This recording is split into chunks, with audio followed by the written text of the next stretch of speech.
magpiprito tayo ng aloy. Hindi ko kasi alam ang aloy sa Tagalog eh.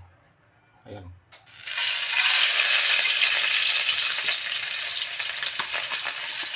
Aloy.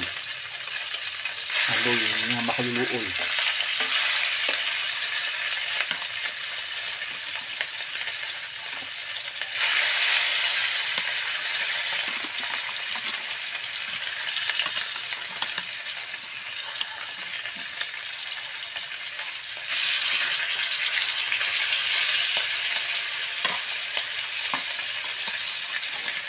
Kasi pag magbubuhat tayo, dapat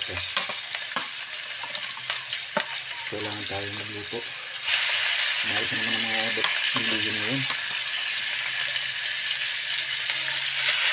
Ayan.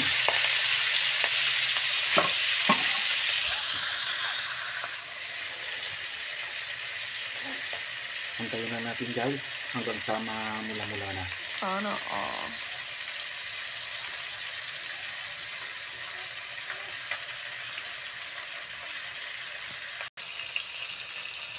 babalik ka rin na natin.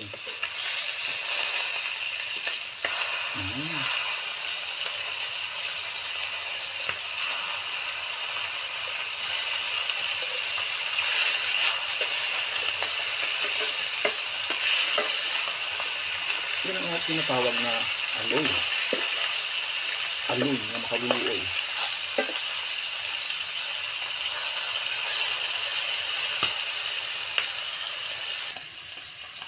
Luto na. Pula-pula.